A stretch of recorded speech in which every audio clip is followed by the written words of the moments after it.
நம்ம மனை பிரிவு வாங்கி போறோம், போகும்போது கோயில் இருக்குமா? இருக்காது. நம்ம போய் வீடு கட்டுறோம், 5 வீடு 10 வீடாவது, 10 வீடு 12 வீடாவது, 20 வீடு ஆனோன்னு நம்மால என்ன செய்யறான்? அந்த பகுதிக்கு லைட் இருக்கா, தெருவிளக்கு இருக்கான்னு நம்ம பாக்குறது இல்ல. அந்த 20 வீடுகளுக்கு போயிட்டு வரதுக்கு சாலை இருக்கான்னு போறது இல்ல. 20 வீடு கட்டிட்டோம்னால வீட்டுக்கு 5000 ரூபாய் போட்டு அந்த முக்கத்துல ஒரு காளியம்மன் கோயிலையோ மாரியம்மன் கோயிலோ ஒரு எங்கேயோ ஒரு பிள்ளையார கடத்திட்டு வந்துடாச்சு, பிள்ளையார வச்சு சாமியை உருவாக்கிடுறோம். கோயிலை இப்ப உருவாக்குறது யாரு? சாமிய நம்ம தான், ஆசாமி தான். மதுரையில் இருக்கக்கூடிய மீனாட்சி அம்மனாக இருந்தாலும் சரி, இப்படி புகழ்பெற்ற எந்த கோயிலா இருந்தாலும் சரி, தஞ்சையில் இருக்கக்கூடிய உலக புகழ்பெற்ற தஞ்சை பெரிய கோயிலா இருந்தாலும் சரி, இதெல்லாம் யாரால் உருவாக்கப்பட்டது? சிவபெருமான் அவரா வந்து உட்கார்ந்து அவரா தோன்றிடுவாரா? நெல்லையப்பர் மாதிரி நெல்லையப்பரா வந்துருவாரா?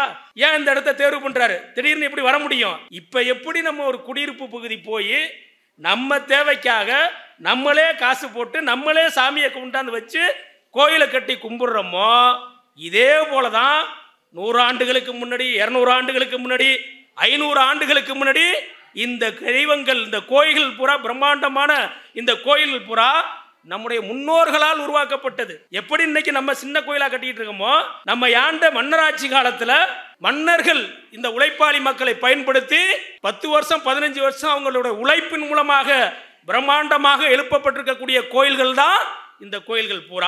அப்படி உருவாக்கப்பட்ட, நம்மால் உருவாக்கப்பட்ட கோயில்களுக்கு நிலங்கள், சொத்துக்கள் எப்படி வந்திருக்க முடியும்? நம்ம கொடுத்தாதானே வரும். அப்ப எப்படி கோயிலுக்கு சொத்து வந்தது?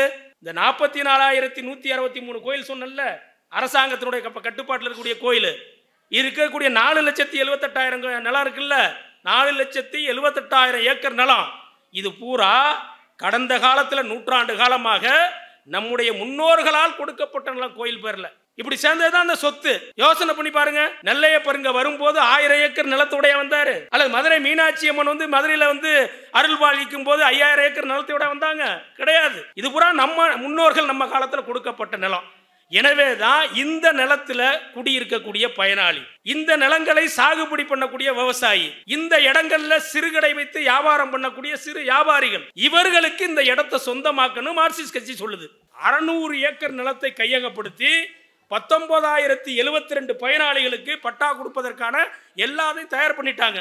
ஆனா நம்ம பிஜேபி கார இந்துத்துவ அமைப்பு இருக்குல்ல, பிஜேபி கார என்ன பண்றான்? கோயில் சொத்தை பூரா கொடுக்க கூடாது அப்படின்னு உயர் நீதிமன்றத்துக்கு வழக்கு போயிட்டான். இந்த 600 ஏக்கர் எடுத்து 19,072 பேருக்கு பட்டா கொடுக்குறேன்னு சொன்னார்ல, அதுல 100 பேரோட வேறு மதத்தை சேர்ந்தவன் இருக்க மாட்டான். எல்லாமே ப்ராப்பர் இந்து தான். பாரதிய ஜனதா கட்சி இந்துத்துவ அமைப்பு என்ன சொல்றான்? நாங்க இந்துக்களை பாதுகாக்கிறோங்கிறான். சாதாரண ஏழை எளியவனுக்கு பட்டா இல்லாத இடத்துல இருக்கிறான், அவனுக்கு பட்டா கொடுக்கறதுக்கு நம்ம போராடி போடாத ஒரு அரசாங்கத்தை, ஒரு அரசாணையை போட வச்சு அதை செயல்படுத்த வரும்போது உயர்நீதிமன்றத்தில் போய் தடை வாங்கிட்டாங்க.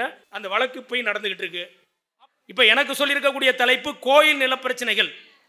அது இன்னைக்கு எந்த மாதிரி இருக்கு? இப்ப நம்ம பாஸ்கரன் பேசும்போதோட சொன்னார், தமிழ்நாடு முழுவதும், இந்த நெல்லை மாவட்டம் முழுவதும் இருக்கக்கூடிய கோயில் நில பிரச்சனைகள்லாம், குறிப்பாக இன்னைக்கு தமிழ்நாட்டில் லட்சக்கணக்கான கோயில்கள் இருக்கு. ஒவ்வொரு ஊர்லையும் பார்த்தீங்கன்னா தெருக்கு ஒரு கோயில் இருக்குது, ஊருக்கு ஒரு கோயில் இருக்குது, தெருக்கு போயிட்டோம்னா வகைராவுக்கு ஒரு கோயில் இருக்குது, மாதிரி நிறைய கோயில்கள் இருக்கிறது. ஆனால் அந்த எல்லா கோயிலுக்கும் சொத்து இருக்கான்னு பார்த்தீங்கன்னா கிடையாது. தமிழ்நாட்டில் இருக்கக்கூடிய அரசாங்கத்தினுடைய கட்டுப்பாட்டில் இருக்கக்கூடிய இந்து சமய அறநிலைத்துறைன்னு ஒரு துறை இருக்கு. அந்த துறை கட்டுப்பாட்டில் இருக்கக்கூடிய 44,163 கோயில்கள் இருக்கு, திருக்கோயில்கள். இந்த 44,163 கோயில்களுக்கு 4,78,000 ஏக்கர் நிலம் சொந்தமா இருக்கு. அது நஞ்சை நிலமா இருக்கு, புஞ்சை நிலமா இருக்கு, மானாவரி நிலமா இருக்கு, மனை பிரிவுகளா இருக்கு. நம்ம நெல்லையப்பர் கோயிலுக்கு முன்னாடி கடை வச்சிருக்காம பாருங்க, குங்குமம் தேங்காய்ப்பு பழம்லாம் வைக்கிறாங்கல்ல, தட்டு வச்சுட்டு கடை, அந்த மாதிரி கடைகளா இருக்கு. 4,78,000 ஏக்கர் நிலங்கள்ல ஒரு பகுதியில் மக்கள் சாகுபடி பண்ணிட்டு இருக்கிறாங்க. ஆத்து பாசனம் நஞ்சை, மழை மேல பெயரத்தினால மழை தண்ணி வச்சு நம்பி பாசனம் பண்றது புஞ்சை பாசனம், மானாவரியும் அப்படிதான். இந்த மாதிரி வகைப்படுத்தப்பட்டதுல 4,78,000 ஏக்கர்ல இந்த 44,163 சாமி பேர்ல நிலம் இருக்குது. சரி, நிலம் இருக்குது, கரெக்டு. சாமிக்கு எப்படி நிலம் வந்தது? இயல்பா ஒரு கேள்வி வரணும்ல. இப்ப நிலம் இல்லாத எவ்வளவு விவசாயிகள் இருக்காங்க, அதனால எவ்வளவு பாதிப்புன்னு நம்ம தலைவர் சொன்னாரு. அப்ப சாமிகளுக்கு எப்படி நிலம் வந்திருக்கும்?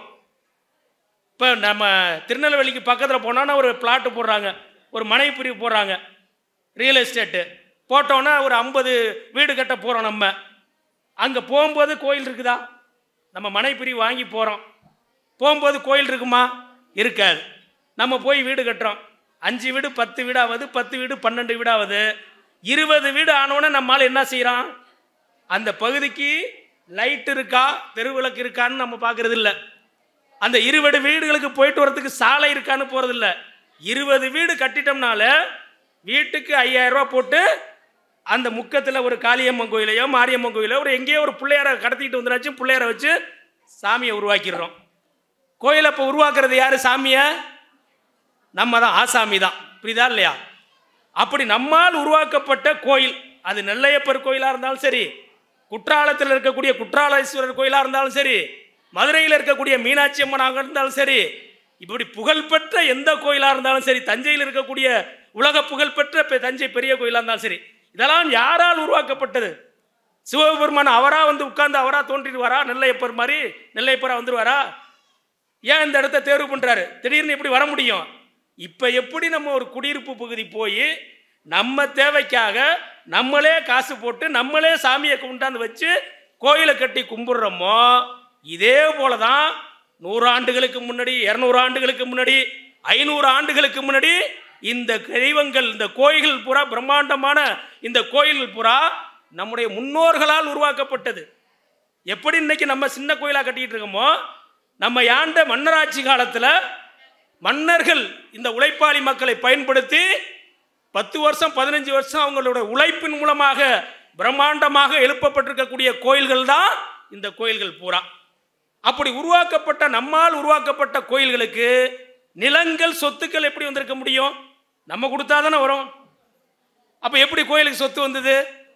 வரலாறு என்ன சொல்லுது? மன்னர்கள் ஆட்சி காலத்தில் கிராமப்புறத்தில் இன்னைக்கு நீர்ப்பாசனம் இவ்வளவு இருக்கும் போது தமிழ்நாட்டில் 40% நிலங்களுக்கு தான் நீர்ப்பாசன வசதி இருக்கு. இவ்வளவு வசதிகள் வந்தாச்சு, விஞ்ஞானம் வளர்ந்துருச்சு, உலகம் உள்ளங்கையில் வந்துட்டு. இங்கே நாங்கள் பேசிகிட்டு இருக்கும்போதே பல பேர் ஸ்மார்ட் ஃபோனில் பார்த்துக்கிட்டு இருக்கீங்க, ஃபேஸ்புக், வாட்ஸ்அப்லாம். உலகத்தில் எது நடந்தாலும் உள்ளங்கையில் வச்சு நம்ம பார்க்க முடியுது. இவ்வளவு விஞ்ஞான வளர்ச்சி ஏற்பட்டதுக்கு பிறகு இன்றைக்கு தமிழ்நாட்டில் 100 ஏக்கர் நிலம் இருந்ததா 44 ஏக்கருக்கு தான் சாகுபடிக்கு தண்ணி கிடைக்குது. இப்போ தென் மாவட்டத்தை எடுத்துங்க, விருதுநகர் மாவட்டம், நெல்லை மாவட்டம், உங்கள்கிட்ட பிரிஞ்சு போன தென்காசி மாவட்டம், ராமநாதபுரம், சிவகங்கை, இந்த மாவட்டம் பூரா பார்த்தீங்கன்னா இருக்கக்கூடிய நிலப்பரப்புல 60லேருந்து 65% மானம் பார்த்த பூமி தான். மழை பெஞ்சாதான் சாகுபடி, இல்லைன்னா ஆற்றுப்பாசனம் கிடையாது. அந்த காலத்தில் எப்படி இருந்திருக்கும்? இதை விட மோசமாக இருந்திருக்கும். மன்னர்கள் ஆட்சி காலத்தில் இதை விட மோசமாக இருந்திருக்கும். அப்போ அந்த மாதிரி காலத்தில் விவசாயிகள் விவசாயம் பண்ணும்போது மன்னர்கள் அந்த விவசாயத்துக்கு நிலவரி போட்டான். இப்போ வாய்தான்னு இப்போ சொல்கிறோம்ல, இப்போ வாய்தா வரி கட்டணும் நம்ம கிராமத்தில் பேசிக்கிறோம்ல, அது மாதிரி மன்னர்கள் ஆட்சி காலத்தில் மன்னர்கள் விவசாயிகளுக்கு வரி போட்டான். விளைச்சல் இல்லை, வறட்சி. அப்போ என்ன பண்ணாங்க மன்னர்கள்? வரி கட்ட முடியலையா, உன்னோட நிலத்தை அதை பிடுங்கி விவசாயிட்டேருந்து குடியானவன்ட்டேருந்து கோயில் பேரில் எழுதிக்கிறது. இப்படி கோயில் பேரில் சொத்து வந்தது. அதை இல்லாமல் நம்ம முன்னோர்கள் சொத்தை எழுதி வச்சாங்க. எப்படி எழுதி வச்சாங்க? இப்போ போய் நம்ம வேண்டுதல்னா அதிகபட்சமாக நம்ம என்ன வேண்டிக்கிறோம்? முடி காணிக்கை, அவ்வளோதான். யாராச்சும் விரல் காணிக்கை கொடுக்குறோமா? நகை காணிக்கை வேணால் கொடுப்போம். விரல் காணிக்கை யாராச்சும் கொடுப்போமா? அது எப்படிங்க விரலெல்லாம் கொடுக்க முடியும்னு கேட்போம். ஈஸியானது முடி காணிக்கை. இப்போ அந்த காலத்தில் என்ன பண்ணாங்க நம்ம முன்னோர்கள்லாம்? பல்வேறு வேண்டுதல். பொதுவாக ஒரு கிராமத்தில் ஒரு பெரிய நிலச்சுவாந்தார் இருக்காரு, ஒரு 20 ஏக்கர் நிலம் வச்சிருக்கக்கூடிய விவசாயி இருக்காருன்னு வச்சுங்க. அவர் கல்யாணம் ஆகி குழந்தையே பிறந்திருக்காரு 5 வருஷமா. அவர் போய் சாமிகிட்ட வேண்டிக்குவார், நல்லபடியாக எனக்கு ஒரு குழந்தை பிறந்துட்டுனா என் சொத்தில் பாதி எழுதி வச்சிடுறேன். அதை புத்திர பாக்கியம் வேண்டுதல் சொல்லி கோயில்களுக்கு பேரில் குழந்தை பிறந்ததுக்கு அப்புறம் போய் எழுதி வைக்கிறது நிலத்தை. கல்யாணம் ஆகி 5 பெண் குழந்தை பிறந்திருக்கும். அந்த குடும்பத்தில் நிலப்பிரபுத்துவனுடைய உச்சபட்ச சிந்தனையா தன்னுடைய சொத்துக்களுக்கு பின்னாடி ஒரு ஆண் வாரிசு இருந்தாலும் அது வாரிசுன்னு இன்னைக்கும் சமூகத்தில் நினைச்சிட்டு இருக்காங்க. அந்த காலத்தில் எப்படி இருந்திருக்கு? இதோட மோசமாக இருந்திருக்கும். இப்போ 5 பெண் குழந்தை இருக்கு, 6ஆவதா ஒரு ஆண் குழந்தை வேணும்னு சாமிகிட்ட போய் வேண்டிக்குவார். 6ஆவது ஆண் குழந்தை பிறந்திருக்கும், சொத்தை பூரா அங்கே எழுதி வச்சிருவார். சரி, குழந்தையே இல்லை, பெரிய ஜமீன்தார்கள், பண்ணையார்கள், அவங்க பூரா என்னன்னா அவங்க நிலத்தை பூரா தன்னுடைய காலத்துக்கு பிறகு அவங்களுடைய குலதெய்வம் அல்லது அவங்களுக்கு எது இஷ்ட தெய்வமோ அந்த தெய்வங்கள் பேரில் நிலத்தை எழுதி வச்சுட்டு போயிட்டான். இப்படி எழுதி வைக்கப்பட்டது. மன்னர்கள் ஆட்சி காலத்தில் விவசாயிகளை கசக்கி பிழிந்து நிலவரி அதிகமாக போட்டு அதை கட்ட முடியாத அந்த விவசாயிகளுடைய நிலத்தை பறித்து கோயில் பேரில் எழுதி வச்சது. அந்த கோயில்களில் ஊழியம் செய்யக்கூடிய ஊழியர்களுக்காக பல்வேறு நிலங்களை வகைப்பாடு படுத்தி கொடுக்கப்பட்ட நிலங்கள் தான் இது பூரா. இந்த 44,163 கோயில் சொன்னல, அரசாங்கத்தினுடைய கட்டுப்பாட்டில் இருக்கக்கூடிய கோயில் இருக்கக்கூடிய 4,78,000 நிலம் இருக்குல்ல, 4,78,000 ஏக்கர் நிலம். இது பூரா கடந்த காலத்தில் நூற்றாண்டு காலமாக நம்முடைய முன்னோர்களால் கொடுக்கப்பட்ட நிலம் கோயில் பேர்ல. இப்படி சேர்ந்ததுதான் அந்த சொத்து. யோசனை பண்ணி பாருங்க. நெல்லையப்பர் இங்க வரும்போது 1000 ஏக்கர் நிலத்துடைய வந்தாரு. அல்லது மதுரை மீனாட்சி அம்மன் வந்து மதுரையில் வந்து அருள் பாலிக்கும் போது 5000 ஏக்கர் நிலத்தோட வந்தாங்க? கிடையாது. இது பூரா நம்ம முன்னோர்கள் நம்ம காலத்தில் கொடுக்கப்பட்ட நிலம். எனவே தான் இந்த நிலத்தில் குடியிருக்கக்கூடிய பயனாளி, இந்த நிலங்களை சாகுபடி பண்ணக்கூடிய விவசாயி, இந்த இடங்கள்ல சிறுகடை வைத்து வியாபாரம் பண்ணக்கூடிய சிறு வியாபாரிகள், இவர்களுக்கு இந்த இடத்தை சொந்தமாக்கணும் மார்க்சிஸ்ட் கட்சி சொல்லுது. ஏன் சொந்தமாக்க கூடாது? இந்த நிலம் பூரா எப்படி இருந்தது? பாஸ்கரன் பேசும்போது சொன்னார். இப்போ நெல்லையப்பருக்கு 20,000 ஏக்கர், ஸ்ரீராம் சொன்னது மாதிரி 70,000 ஏக்கருக்குன்னு வச்சுங்க. இந்த 70,000 ஏக்கர் இன்னைக்கு சாகுபடி நிலமா யார் மாத்தினது? நெல்லையப்பர் மாத்தினாரா? அல்லது மீனாட்சி அம்மன் மாத்தினதா? இல்லை வேற ஏதாவது பெருமாள் மாத்தினாரா? கிடையாது. நம்முடைய முன்னோர்கள் தான். அது காடு மேடா இருந்திருக்கும், வனப்பகுதியாக இருந்திருக்கும், காடா இருந்திருக்கும். அதை பூரா அழிச்சு கொஞ்சம் கொஞ்சமா சீர் செய்து அதை சாகுபடி நிலமாக மாற்றி பண்பட வைத்தவர்கள் நம்முடைய முன்னோர்கள். அதே போல கோயிலில் இருக்கக்கூடிய இடங்கள்ல இன்னைக்கு குடிசை போட்டுக்கிட்டு இருக்கிறோம். அந்த குடிசை போட்டுறதுக்கு பட்டா கிடையாது. நம்ம போட்டிருக்கக்கூடிய குடிசை போட்டிருக்க இடம் எப்படி இருந்தது? குடியிருப்பு இருக்கக்கூடிய பகுதியாக இருந்தது. பாம்பு, பல்லி, கரடி, ஓனாலாம் வசிக்கக்கூடிய பகுதியாக ஒரு காலத்தில் இருந்திருக்கும். மக்களுக்கு வேற வழி இல்லை, குடியிருக்கிறது குந்துறதுக்கு ஒரு இடம் கிடையாது. எனவே அந்த பகுதியை போய் சீர் செய்து அதையெல்லாம் மக்கள் வாழக்கூடிய பகுதியை மாற்றி நம்ம வந்து குடிசை போட்டிருக்கிறோம். இதுக்கெல்லாம் நம்ம என்ன பண்ணோம்? நம்ம மக்கள் ரொம்ப நியாயமானவங்க. அந்த காலத்தில் இந்த மாதிரி கோயில் இடத்துல குடிசை போட்டிருந்தா அல்லது கோயில் நிலத்தை சாகுபடி பண்ணால் அதுக்கு நம்ம கொஞ்சம் நம்ம வருவாயிலேருந்து ஒரு பகுதியை கொடுத்தோம். அதுக்கு பேர் தான் பகுதி பணம். பகுதி பணங்கிற பேரில் சாமிக்கு கொடுக்கறது. சாமிக்கு ஏன் கொடுத்தோம்? அங்கே இருக்கக்கூடிய விபூதி மாடத்துக்கு விபூதி வேணும், விளக்கெறியறதுக்கு என்ன வேணும். அப்போ நம்ம முன்னோர்கள் என்ன பண்ணாங்கன்னா, நான் சாகுபடி பண்ணக்கூடிய பகுதியிலேயே பல இடங்கள் பார்த்தீங்கன்னா சிவாலயங்கள் இருக்கிற இடத்துல பூரா இலுப்ப மரம் இருக்கும். எதுக்கு இலுப்ப மரம்? அந்த இலுப்பங்கொட்டையை எடுத்து அதை எண்ணெயாக்கி அந்த எண்ணெய் தான் விளக்கு போட கொடுக்கறது கோயிலுக்கு. அதுதான் பகுதி. தன்னால் முடிந்த வருவாயிலிருந்து ஒரு பகுதியை அது கொஞ்சம் கொஞ்சமாக மாறி நம்ம நெல் சாகுபடி பண்ணும்போது அல்லது பயிர் தானியம் பண்ணும்போது அதில் ஒரு பகுதியை காணிக்கையாக கோயில் கொடுத்துக்கிட்டு இருந்தோம். கோயில் பூரா நல்லா தான் இயங்கிட்டு இருந்தது. சாமி நம்மளுக்கு நல்லா தான் வரல் வாக்கெல்லாம் கொடுத்துக்கிட்டு இருந்தது. ஜனங்க பாட்டுக்கு போயிட்டு தான் இருந்தாங்க. ஏன் இப்போ இந்த பிரச்சனையெல்லாம் வருது? இது பூரா பிரிட்டிஷ் ஆட்சி காலத்துக்கு முன்னாடி, ஆங்கிலேயர் ஆட்சி காலத்துக்கு முன்னாடி, மன்னர்கள் ஆட்சி காலத்திலேருந்து இந்த பிரச்சனையெல்லாம் இருக்குது. கோயில் இருக்குது, நிலம் இருக்குது, அதுக்கு உடமையாக இருந்துகிட்டு இருக்கு. ஆனால் நாம் வாக்களித்து வெற்றி பெற்று இன்னைக்கு ஆட்சிக்கு வந்திருக்கவங்க தான் இதை பூரா சட்டப்பூர்வமாக்கி இன்னைக்கு என்ன நிலைமை? கோயில் இடத்துல நம்ம காலங்காலமாக சாகுபடிட்டு இருக்கோம், காலங்காலமாக குடியிருக்கிறோம். ஏற்கனவே நம்ம முன்னோர்கள் நம்ம தாத்தா காலத்தில் ஒரு கூரை வீடு கட்டியிருப்போம். அந்த கூரை வீட்டுக்கு பகுதி பணம்னு கொடுத்துருக்கோம். வருஷத்துக்கு ஒரு வாட்டி காலனா 50 காசு, அரையனா, 1 ரூபாங்கிற அடிப்படையில் நம்ம பகுதி பணம் கொடுத்துக்கிட்டே இருந்திருக்கிறோம். அதே போல் நெல் விளைஞ்சாக்க ஒரு பகுதியை கொடுப்போம். 6ல் ஒரு பகுதி கோயிலுக்கு கொடுக்கறது. அங்கே இருக்கக்கூடிய நல்ல காரியங்களுக்காக ஒரு விளக்கு பூஜை, ஒரு கால பூஜை, 2 கால பூஜை, இப்படி பரிசையாக வச்சிருக்கிறாங்க அரசாங்கம். அதுலேருந்து ஒரு பகுதியை நம்ம கொடுத்துக்கிட்டு இருந்தோம். நல்லா தான் இயங்கிக்கிட்டு இருந்தது. ஆனால் இன்றைக்கு வந்திருக்கக்கூடிய ஆட்சியாளர்கள் இதை பூரா வந்து நிறுவனமாக்கினதுக்கு பிறகு இதை பூரா ஒரு சட்டத்தை போட்டு இந்து சமய அறநிலைத்துறைன்னு ஒரு துறை 1959 துவங்கப்பட்டது. அதுக்கு முன்னாடி வெள்ளையர் ஆட்சி காலத்திலேயே இந்த கோயில் சொத்துக்களை பூரா பராமரிப்புறது ஒழுங்குபடுத்துவதற்கு 1925 இந்து நலவாரியம்னு ஒரு வாரியத்தை உருவாக்குனாங்க. எதுக்கு உருவாக்குனாங்கன்னா, அந்த காலத்தில் இந்த மன்னர்கள் ஆட்சி காலத்துக்கு பிறகு இந்த கோயில் நிர்வாகங்களை பூரா, என்ன கோயிலுக்கு சொத்து இருக்குல்ல, இதை பூரா யார் நிர்வகிச்சா, யார் இதெல்லாம் அனுபவிச்சுக்கிட்டு இருந்தா, யார் கட்டுப்பாட்டில் இருந்து சொன்னீங்கன்னா, நம்ம கிராமத்தில் கூடிய பெரியவர்களை கேட்டால் தெரியும். அங்கே பரம்பரை ட்ரஸ்டிகள், பரம்பரை அறங்காவலர்னு இருப்பாங்க. அவர்கள் யாராக இருக்க முடியும்? ஒரு கிராமத்தில் எந்த சாதி உயர்ந்த சாதியோ அல்லது எந்த சாதி அந்த கிராமத்தில் ஆதிக்கம் செலுத்துமோ அந்த உயர் சாதி வகுப்பை சேர்ந்தவர் தான் அந்த கோயில் நிர்வாகத்தை பூரா கவனிச்சுக்கிட்டு இருந்தாங்க. எப்போ? வெள்ளையர் ஆட்சி காலத்தில். அப்போ என்ன பண்ணாங்கன்னா, கோயில் சொத்துக்களை பூரா முறைகேடாக பயன்படுத்துறது, தனக்கு வேண்டிய போட்டவனுக்கு நிலத்தை கொடுக்க வேண்டியது. அதுலேருந்து வரக்கூடிய வருமானத்தை அப்படியே எடுத்துகிட்டு போயிட வேண்டியது, கொஞ்சோண்டு சாமிக்கு செலவு பண்ணிட்டு. அப்போ தான் முத பிரிட்டிஷ் அரசாங்கம் இருக்கும்போது இதை ஒழுங்குபடுத்த வேண்டும், இதில் இருக்கக்கூடிய முறைகேடுகளை சரி செய்ய வேண்டும் என்பதற்காக இந்த அமைப்பு என்பது உருவாக்கப்பட்டது. 1925 ஒரு நல வாரியத்தை உருவாக்குனாங்க. அது 1947 இந்தியா விடுதலை பெற்றதுக்கு பிறகு மேலும் இதை ஒழுங்குபடுத்துவதற்காகத்தான் இந்து சமய அறநிலைத்துறை என்பது 1959 தமிழ்நாட்டில் உருவாக்கப்பட்டது. இந்தியாவில் 58 உருவாக்குனாங்க. அப்படி உருவாக்கப்பட்டு இந்த கோயில்கள் பூரா ஒருங்கிணைத்து இன்றைக்கு தமிழ்நாட்டில் இருக்கக்கூடிய இந்து சமய அறநிலைத்துறை கட்டுப்பாட்டில் 44,163 கோயில் இருக்கு, 4,78,000 ஏக்கர் நிலம் இருக்கு. இதை பயன்படுத்தக்கூடிய மக்கள் சாமானிய ஏழை எளிய மக்கள்ங்கிறது தான் பிரச்சனை. இப்போ நில பிரச்சனைகளை பற்றி சொன்னாங்க.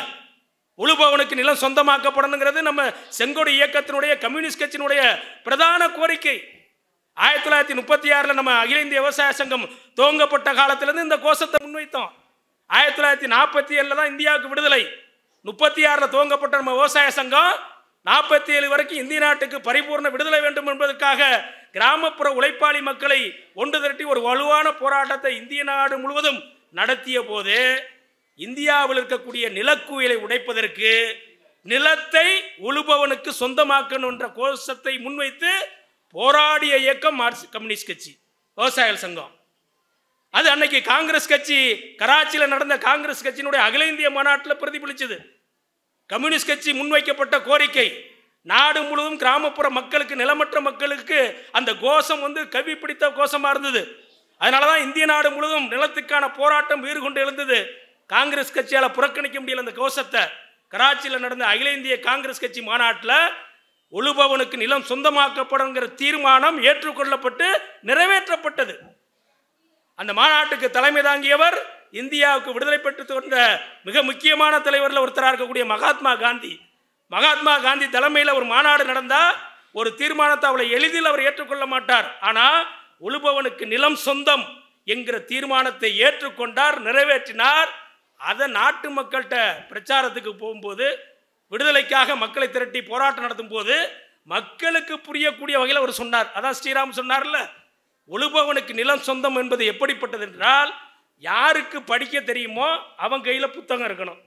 படிக்க தெரியாதவன் கையில் புத்தகம் இருந்து பிரயோஜனம் இருக்கா? இல்லை. யாருக்கு எழுத தெரியுமோ அவன் கையில் பேனா இருக்கணும். அதே போல யாருக்கு உழ தெரியுமோ அவன் கையில் தான் நிலம் இருக்குன்னு மகாத்மா காந்தி கிராமப்புற மக்கள்கிட்ட விளக்கி பேசினார். அன்னைக்கு இந்தியாவில் நிலம் எப்படி இருந்தது? இந்திய நாடு முழுவதும் 600க்கும் மேற்பட்ட குறுநில மன்னர்கள். தமிழ்நாட்டில் 2 குறுநில மன்னர்கள். உங்கள் மாவட்டத்து பக்கத்தில் இருக்கக்கூடிய ராமநாதபுரம் சமஸ்தானம், புதுக்கோட்டை மகாராஜா சமஸ்தானம். அடுத்து தமிழ்நாட்டில் 1500 பண்ணையார்கள், நிலச்சுவார்ந்தார்கள், ஜமீன்தார்கள். தென் மாவட்டங்களில் நில ஜமீன்கள் இருக்கு. அதே மாதிரி டெல்டா மாவட்டத்தில் நில பண்ணையார்கள் நிறைய. இவங்க கையில் தான் ஒட்டுமொத்த நிலம். தமிழ்நாட்டில் இருந்த நிலங்களில் 60% நிலம் இவங்க கையில் தான் இருந்தது. எனவே தான் செங்கோடு இயக்கம் கம்யூனிஸ்ட் கட்சி உழுபவனுக்கு நிலம் வேண்டும் என்பதற்கான போராட்டத்தை வலுவாக நடத்தியதோட விளைவாகத்தான் விடுதலை பெற்றதுக்கு பிறகு நேரு தலைமையிலான அரசாங்கம் இந்த கோஷத்தின் பின்னாடி மக்கள் அணிதிரள்வதை தடுப்பதற்கு, கம்யூனிஸ்ட் கட்சி மக்கள் மத்தியில் செல்வாக்கு பெறுவதை தடுப்பதற்காக நம்ம அகில இந்திய தலைவர் பேசினது மாதிரி 52, 53 கேசி குமரப்பா, இந்தியாவின் மிக சிறந்த பொருளாதார அறிஞர் அந்த காலத்தில், அவர் தலைமையில் ஒரு கமிட்டியை போட்டு நான் முன்வைத்த கோரிக்கை, கம்யூனிஸ்ட் கட்சி முன்வைத்த கோரிக்கை நில சீர்திருத்தம் அல்ல, நில விநியோகம். நிலத்தை எடுத்து விநியோகிக்கிறது நிலம் இல்லாதவர்களுக்கு தான் நம்ம கோஷம். அதை மடைமாற்றம் செய்வதற்காக தான் ஆளும் வர்க்கம் நில சீர்திருத்தங்கிற ஒரு இதை கொண்டு வந்தாங்க. அதுக்கு எதிராக பல்வேறு போராட்டங்களை நடத்தின பின்னாடி நம்ம தலைவர்கள் பேசுவாங்க. அப்படி தமிழ்நாட்டிலையும் நிலத்துக்கான போராட்டத்தை முன்னெடுத்த இயக்கம் கம்யூனிஸ்ட் கட்சி விவசாய சங்கம். அதனுடைய ஒரு பகுதியாக தான் இன்னைக்கு இந்த கோயில் நிலங்கள் இருக்குது. இந்த கோயில் நிலத்தில் இருக்கக்கூடிய சாதாரண ஏழை எளிய மக்கள் கரடு முரடாக இருந்த நிலங்களை பூரா பண்படுத்தி இன்னைக்கு பயன்பாட்டுக்கு வந்திருக்கக்கூடிய நிலமா வச்சிருக்கிறாங்க. ஏறத்தாழ இன்னைக்கு பார்த்தீங்கன்னா ஒரு 3 லட்சம் பேர் அரசாங்கத்தினுடைய கணக்கில் இருக்க பட்டியலில். ஏறத்தாழ கிராமப்புறத்தில் போய் ஆய்வு செஞ்சோம்னா தமிழ்நாட்டில் 10 லட்சம் குடும்பங்கள் சம்பந்தப்பட்ட பிரச்சனை இந்த இந்து சமய அறநிலைத்துறை கட்டுப்பாட்டில் இருக்கக்கூடிய கோயில் நிலத்தை பயன்படுத்துறவங்க. அதே போல இஸ்லாம் சமூகத்தில் இருக்கக்கூடிய வக்ஃப் வாரியத்துக்கு சொந்தமான அந்த இடங்களை பயன்படுத்தக்கூடிய அந்த பயனாளிகள். இதில் முக்கியமாக கவனிக்க வேண்டியதுன்னா, இந்து சமய அறநிலைத்துறை இந்து கோயில் இடத்துல பல இடங்களில் இஸ்லாமியர்கள் குடியிருக்கிறாங்க. பல்வேறு கிராமங்களில் நெல்லை மாவட்டம் உட்பட ராமநாதபுரம் மாவட்டம் உட்பட விவசாயிகளாக இஸ்லாமியர்கள் இருக்கிறார்கள். இந்து சமய அறநிலை கட்டுப்பாட்டில் இருக்கக்கூடிய அந்த கோயில் நிலங்கள்ல அதே போல வக்போர்டுக்கு சொந்தமான நிலங்கள்லையும் குடியிருப்புகள்லையும் கடை வைத்து வியாபாரம் பண்றதுலையும் பெரும்பகுதியானவர்கள் 60 விழுக்காடு இந்துக்கள் பயன்படுத்திட்டு இருக்கிறாங்க. இப்படிப்பட்ட இந்த இடங்களை இவர்களுக்கு சொந்தமாக்க வேண்டும் அப்படிங்கிறதுக்காக தான் மார்க்சிஸ்ட் கம்யூனிஸ்ட் கட்சியும் விவசாய சங்கம் தொடர்ந்து போராடிட்டு இருக்கிறோம். இதுக்கு சொந்தமாக்கலாமா? சட்டத்தில் இடம் இருக்கா? 1959 உருவாக்கப்பட்ட இந்து சமய அறநிலையத்துறை சட்டம் சட்டப்பிரிவு 34 அது அனுமதிக்குது. இந்த இடங்களை சொந்தமாக்கலாம். அரசாங்கம் நினைச்சா சட்டமன்றத்தில் ஒரு சட்டத்தை பாஸ் பண்ணி யாரெல்லாம் பயன்படுத்திட்டு இருக்கிறானோ, யாரெல்லாம் காலங்காலமாக சாகுபடி பண்ணிட்டு இருக்காங்களோ, யாரெல்லாம் காலங்காலமாக முப்பாட்டம் தலைமுறையிலிருந்து குடியிருந்துட்டு இருக்காங்களோ அவர்களுக்கு பட்டா கொடுக்கலாம் என்பதற்கு இன்றைக்கு இருக்கக்கூடிய ஸ்டாலின் அரசாங்கம் புதுசா சட்டம் போட வேண்டியது இல்லை. 59 உருவாக்கப்பட்ட சட்டத்திலேயே அது இடம் இருக்கிறது. 34வது சட்டப்பிரிவு அதை அனுமதிக்கிறது. அந்த சட்டத்தை பயன்படுத்தி தான் அரசாங்கம் தனக்கு வேணும்னா நிலத்தை எடுத்துக்குது. ஒரு நீதிமன்றம் கட்டணுமா? கோயில் இடத்துல கட்டுறாங்க. பஸ் ஸ்டாண்டு வரணுமா? கோயில் இடத்துல கட்டுறாங்க. வேற அரசாங்க கட்டடங்கள் வரணுமா? கோயில் இடத்துல கட்டிக்கலாம். இப்போ 4 வழிச்சாலை போகுது, 8 வழிச்சாலை போகுது, 6 வழிச்சாலை போகுது. இந்த சாலைகளுக்கு கோயில் இடம் போனால் அந்த இடத்துல கட் பண்ணிடுறாங்களா? கிடையாது. அதில் போகும். அதுக்கு 34வது சட்டப்பிரிவை பயன்படுத்தி பண்ணுறாங்க. அதை தான் நம்ம கேட்குறோம். ஏன் கரடு முரடாக இருந்த நிலம், கேட்பாரட்டு கிடந்த நிலம், இந்த கோயில் நிலத்தை பூரா இன்னைக்கு பாதுகாத்து இதை ஒரு சொத்தாக பாதுகாத்து வச்சிருக்கிறது அரசாங்கம் கிடையாது. கிராமப்புறத்தில் இருக்கக்கூடிய உழைக்கக்கூடிய சாதாரண விவசாயியும் விவசாய தொழிலாளியும் தான் இந்த கோயில் இடத்தை பாதுகாத்து வச்சிருக்கிறான். 1950க்கு முன்னாடி தமிழ்நாட்டில் 10 லட்சம் ஏக்கர் இருந்தது கோயில் பேரில் நிலம். இன்னைக்கு இருக்கிறது 4,78,000 ஏக்கர் தான். அப்போ 5 லட்சம் ஏக்கர் எங்க காணாம போயிட்டா? வடிவேலு கிணம் காணாம போனது சொல்றாரு. அது மாதிரி நிலம் காணாம போகுமா? காணாம போல. ஆட்சியில் இருந்த அதிகாரத்தில் இருந்த பல பேர் கோயில் இடத்தை இந்த சட்டப்பிரிவை பயன்படுத்தி நிலத்தை வாங்கிட்டு போயிட்டான், நிலத்தை எடுத்துக்கிட்டான். இப்போ எஞ்சி இருக்கிறது இந்த 4,78,000 ஏக்கர் எப்படி இருக்குன்னா இது மக்களோட பயன்பாட்டில் இருக்குது. மக்கள் அனுபவித்துக் கொண்டிருக்கிறார்கள். சாகுபடி பண்றான், குடியிருக்கிறான், கடை வச்சிருக்கிறான். இதனால இந்த சொத்து பாதுகாக்கப்பட்டிருக்கு. அப்ப இந்த கோயில் சொத்தை பாதுகாத்து கொண்டிருக்கக்கூடிய கிராமப்புற உழைப்பாளி மக்களாக இருக்கக்கூடிய விவசாயிகள், விவசாய தொழிலாளர்களுக்கு ஏன் இந்த இடத்தை சொந்தமாக்க கூடாது? அதுக்கு புதுசு சட்டம் வேண்டியதில்லை, பழைய சட்டம் இருக்குது. இப்போ கம்யூனிஸ்ட் கட்சியில் இந்த மாநாட்டுக்கு போனோம், என்னங்க சொன்னாங்கன்னு போய் கேட்டால், நீங்கள் காலையில் வயலுக்கு போகும்போது அல்லது 100 நாள் வேலைக்கு போகும்போது நாங்கள் போனோம், கோயில் இடத்த பூரா பட்டா கொடுக்கலான்னு சொல்லலான்னு சொன்னால் உங்களோட ஒரு அம்மா என்ன தெரியுமா சொல்லும்? சிவன் சொத்து குலநாசம். என்ன சொல்லுவாங்க? சிவன் சொத்து குலநாசம். ஐயோ, கம்யூனிஸ்ட் கட்சிக்கார சொல்கிறலாம் ரொம்ப தப்பு. ஏம்பா இந்த 5 லட்சம் ஏக்கர் ஏற்கனவே இருந்தேன்னு சொன்னல, அது பிறகு சிவன் போரில் தான் இருந்தது. அது பிறகு எடுத்துகிட்டு போனான் பாரு அரசியல்வாதி பல பேர் இருக்கான்ல. எங்கள் மாவட்டத்தில் கோசிமணின்னு ஒரு அமைச்சர் இருந்தார், உள்ளாட்சித்துறை அமைச்சராக கலைஞர் காலத்திலேருந்து. இங்கே இருக்கக்கூடிய பல மூத்த தோழர்களுக்கு தெரியும். அவர் 40 ஏக்கர் நிலத்தை, கோயில் நிலத்தை அவர் பேரில் வச்சுக்கிட்டாரு. அவர் என்ன கெட்டா போயிட்டாரு? 2 சம்சாரம், 12 புள்ள, எல்லாம் நல்லா இருக்கிறாங்க, பெரிய தொழில் எல்லாம். சிவன் சொத்து குலநாசம்னா ஒரு குளமே அழிஞ்சில போயிருக்கணும், அதெல்லாம் கிடையாது. அது நம்மளை மாதிரி ஏழைப்பாளைகளை பயமுத்துறதுக்காக, ஏமாற்றுவதற்காக ஆளும் அரசாங்கங்கள் அல்லது ஆளும் வர்க்கம் கிராமப்புறத்தில் இருக்கவன் நம்மளை பயமுறுத்துக்க சொல்லி வச்சது. அப்போ நம்ம என்ன சொல்கிறோம்? கட்சி என்ன சொல்லுது? இந்த சொத்தை பாதுகாத்து வச்சிருக்கிறது ஜனங்க, விவசாயி. காலங்காலமாக அதில் குடியிருக்கவனுக்கு பட்டா கிடையாது. என்ன கோயில் இடத்துல கூடிய எங்கள் தாத்தா பட்டா இல்லாத இடத்துல பிறந்தான், பட்டா இல்லாத இடத்துல வாழ்ந்தான், 4 பிள்ளைய பார்த்தான், அவனும் பட்டா இல்லாத இடத்துல வாழ்ந்தான், பட்டா இல்லாமே செத்து போயிட்டான்னா இந்த 50 வருஷமா இந்த அண்ணா திமுக, திமுக, காங்கிரஸுக்கு தானே நம்ம ஓட்டு போட்டுக்கிட்டு இருக்கிறோம். இவனுக்கு தானே 50 வருஷமா ஆட்சியில் இருந்தான். நம்மளை பட்டாவே இல்லாமல் வாழ வச்சு, பட்டாவே இல்லாமல் சாவ வச்சு ஓட்ட வண்டியும் வாங்கிட்டு இருக்கான்னு நம்ம யோசிக்கணுமா இல்லையா? ஏன்னா கம்யூனிஸ்ட் கட்சி சொல்றது என்ன சொல்றோம்னா, அதுலேயும் நம்ம நியாயமாக சொல்கிறோம். கோயில் பேரில் இருக்கக்கூடிய நிலத்தை அப்படியே சும்மா எடுக்காத. வறுமை கோட்டுக்கு கீழே இருக்கக்கூடிய ஜனங்களுக்கு இப்போ அரசாங்கம் இலவச வீட்டுமனை பட்டா தருதில்ல. கிராமப்புறமாக இருந்தால் 3 சென்ட், நகரப்புறமாக நகராட்சி பேரூராட்சினா மாநகராட்சியில் 1.5 சென்ட், நகராட்சியில் 2 சென்ட், பேரூராட்சியில் 2 சென்ட் அரசாங்கம் தருதில்ல. எப்படி தருது? அதுக்குன்னு பல துறை வச்சிருக்கு, பட்ஜெட்டில் பணம் ஒதுக்குது. அந்த பணத்தை எடுத்து நிலத்தை வாங்கி இடத்த வாங்கி நம்மளுக்கு இலவசமாக கொடுக்குதில்ல. அது மாதிரி என்ன சொல்கிறோம்னா, கோயில் இடத்துல காலங்காலமாக குடியிருக்கவனுக்கு இலவச வீட்டுமனை பட்டாவை நீயே கூட அரசாங்கமா வறுமை கோட்டு கீழே உள்ளவனுக்கு சட்டத்தில் இடம் இருக்கு. அதே போல காலங்காலமாக சாகுபடி பண்ணிட்டு இருக்கக்கூடிய விவசாயிக்கு அந்த இடத்த அவனுக்கு சொந்தமாக்கு. வறுமை கோட்டுக்கு கீழே உள்ள விவசாயியா இருந்தா நில உச்சவரம்பு சட்டத்தின் பேர்லையோ ஏதோ ஒரு அடிப்படையில் அவனுக்கு நிலத்தை கொடு. ஓரளவுக்கு வசதி படித்தவங்க அதில் இருக்காங்க, 4 ஏக்கர் 5 ஏக்கர் சாகுபடி பண்ணுறான்னா அதுக்கு ஒரு நியாயமான விலையை தீர்மானித்து அந்த விலையை தவணை முறையில் வாங்கி அந்த இடத்த அவங்களுக்கு சொந்தமாக்கு. அப்படின்னா இந்த பணத்தை பூரா வாங்கி அப்படியே அரசாங்க கஜானாவுக்கு கொண்டு போச்சுல. நம்ம இப்போ நெல்லையப்பர் பேரில் 20,000 ஏக்கர் நிலம் இருக்குன்னா 20,000 ஏக்கரை 40,000 பேருக்கு கொடுக்க முடியும்னா அரசாங்க பணம் கொடுத்து 10,000 பேருக்கு கொடுக்கும். 30,000 பேர்கிட்ட ஒரு குறைந்தபட்ச விலையை தீர்மானித்து அந்த பணத்தை பூரா வாங்கி பிக்சட் டெபாசிட்டில் கோயில் பேரில் போட்டுட்டா, நெல்லையப்பர் பேரில் போட்டுட்டா ஒரு நாளைக்கு ஒரு கால பூஜை இல்லை 12 கால பூஜை வேணாலும் நடத்தலாம். அதுலேருந்து வர்ற வட்டியிலேருந்து சொத்து காலங்காலமாக அனுபவிச்சதுக்கு பட்டாவும் கிடைச்சிரும், சாமிக்கு பணமும் வந்துடும், கோயில் நிர்வாகம் சிறப்பாக நடந்துக்கிட்டு இருக்கும். இது நியாயமா இல்லையா? இதை தான் கம்யூனிஸ்ட் கட்சி சொல்லுது. சும்மா பிடுங்கி கொடுக்க சொல்லலை, இதை கொடு. அவன் தான் நிலத்தை உருவாக்கினான், அவன் தான் உற்பத்தியை பண்ணுறான், அவன் தான் பாதுகாத்து வச்சிருக்கான். இப்போ அவனுக்கு சொந்தமாக்கணுங்கிறது தான் நியாயமான கோரிக்கையா இல்லையா? இதுக்கு சட்டம் ஸ்டாலின் ஐயா புதுசாக ஒரு சட்டம் போட வேண்டியதில்லை. 1959 இந்த சட்டம் இருக்குது. அதை எடுத்து பயன்படுத்தினா போதும். 34வது பிரிவை பயன்படுத்தினா போதும். நம்ம கம்யூனிஸ்ட் கட்சி போராடினது 2019 நாடாளுமன்ற தேர்தல். அந்த தேர்தல் நடக்கும்போது அன்னைக்கு முதலமைச்சராக இருந்த எடப்பாடி பழனிசாமி எல்லா இடத்துக்கும் போனார்.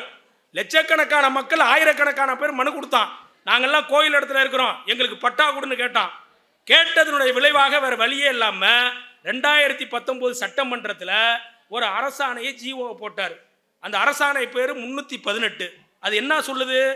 இலவச வீட்டுமனை பட்டா கொடுக்கறதுக்கான ஆண்டுக்கு ஒரு வாட்டியும் ஒரு அரசாணை போடும்.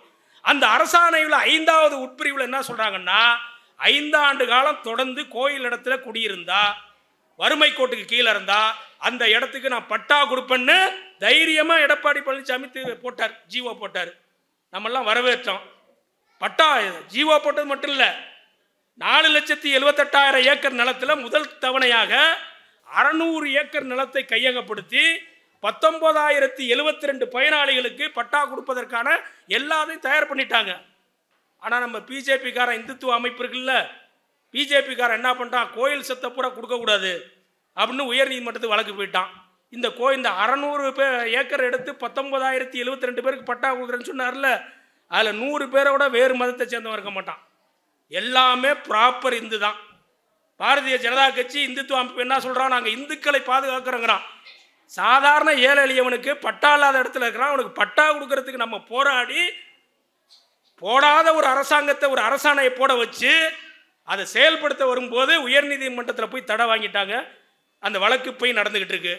அப்போ எடப்பாடி பழனிசாமியே 2019 இந்த 34வது சட்டப்பிரிவை பயன்படுத்தி பட்டா கொடுக்கலான்னு ஒரு முயற்சி பெய்யும் போது இன்னைக்கு சமூக நீதியை பாதுகாக்குன்னு சொல்லக்கூடிய திராவிட முன்னேற்ற கழக அரசாங்கம் ஏன் செய்யக்கூடாதுங்கிறத நம்மளுடைய கேள்வியா இருக்கு. இப்போ அதற்கான போராட்டத்தை தான் மார்க்சிஸ்ட் கம்யூனிஸ்ட் கட்சியும் விவசாய சங்கம் முன்னெடுக்குது. எனவே அப்படி நடத்தக்கூடிய போராட்டங்கள் இது சாத்தியமா, செய்ய முடியுமா? செய்ய முடியும். 2019 நம்ம அரசாங்கமே போட்டிருக்கு ஜிஓ. எதை பயன்படுத்தி போட்டது? 5 வருஷம் தொடர்ந்து குடியிருந்தா பட்டா கொடுக்கலான்னு 19 அவர் போடுறாரு. இப்போ நம்ம பாஸ்கரன் பேசும்போது சொன்னார்ல, இப்போ இருக்கக்கூடிய அரசாங்கம் 89,000 பேருக்கு பட்டா கொடுக்குறேன்னு சொல்லிவிட்டு கோயில் இடமா கொடுக்க மாட்டேங்கிறான். ஏன் பயப்படுறீங்க? நாங்கள் தான் கம்யூனிஸ்ட் கட்சியெல்லாம் உங்களுக்கு பக்கபலமாக இருக்கிறோம். திராவிட முன்னேற்ற கழகத்துக்கு தைரியமாக இருக்க வேண்டியதானே. நீங்கள் ஏன் பயப்படுறீங்க? பிஜேபிக்காரன் என்ன பண்ணிட போகிறான்? இந்த மக்கள் பூரா இந்து மக்கள் தானே அந்த இடத்த பயன்படுத்துகிறவங்க பூரா. எனவே அரசாங்கத்துக்கு ஒரு உறுதி வேணும். நம்ம தலைவர் விஜய் கிருஷ்ணா பேசும்போது சொன்னார்ல, எப்படி கேரளாவில் இருக்கக்கூடிய அரசாங்கம் நைட்டு படுக்கும்போது பட்டா இடத்துல படுக்கிறான். தலைவர் இஎம்எஸ் நம்பூரி பாட்டு முதலமைச்சராக இருக்கும்போது விடிஞ்சு பார்த்தா பட்டாவாயிருது. யாரெல்லாம் நிலம் சாகுபடி பண்ணானோ, யாரெல்லாம் பட்டா இல்லாத இடத்துல இருந்தானோ அவனுக்கு பூரா பட்டா வழங்கினது நிலத்தை உடைமையாக்கிய அரசாங்கம் கம்யூனிஸ்ட் கட்சி அரசாங்கம். ஆனால் திராவிட முன்னேற்ற கழக அரசாங்கத்தில் ஒரு தயக்கம் இருக்கிறது. இந்த தயக்கத்தை உடைக்கணும்னா நம்மளுடைய ஒற்றுமை தேவைப்படுது. கோயில் இடத்துல குடியிருக்கவங்க சாகுபடி பண்ணுறவங்களாம் லட்சக்கணக்கான மக்கள், ஏறக்குறைய 5 லட்சம் பேர் இருக்கான் தமிழ்நாட்டில். 5 லட்சம் வீட்டுக்கு 3 ஓட்டு கணக்கு பண்ணுங்க. எல்லாம் வாக்கு வங்கி அரசியல் தானே. 15 லட்சம் வாக்கு, 15 லட்சம் வாக்காளர்களும் வீதிக்கு வந்துட்டா இந்த அரசாங்கம் சட்டத்தை எல்லாம் மாற்றும். எந்த சட்டத்தை வேணாலும் மாத்துமா மாத்தாதா? ஓட்டு வேணும்ல. ஒரு சட்டமன்றத்தில் இப்போ ஜெயிக்கும் போது 12 ஓட்டில் தோக்குறான், 900 ஓட்டில் ஜெயிக்கிறான். ஏறக்குறைய 234 சட்டமன்ற தொகுதியில் கோயில் இடங்கள்ல கோயில் நிலங்களில் சாகுபடி பண்ணக்கூடிய மக்கள் தொகுதிக்கு 5000 10,000 பேர் இருக்கிறான். சென்னையில் இருக்கக்கூடிய 20 தொகுதியிலும் பார்த்தீங்கன்னா ஒரு தொகுதிக்கு 20,000 ஓட்டு 25,000 வாக்காளர்கள் இருக்காங்க. எனவே தான் மார்க்சிஸ்ட் கம்யூனிஸ்ட் கட்சி இந்த மாநாட்டினுடைய ஒரு பகுதியாக நில உரிமை என்பது தமிழ்நாட்டில் இருக்கக்கூடிய நில உச்சவரம்பு சட்டத்தின் மூலமாக எவ்வளவு நிலத்தை எடுத்து கொடுத்தாங்கிற விவரம்லாம் நிறையா இருக்குது. நம்ம தலைவர்கள் பேசும்போது சொன்னாங்க.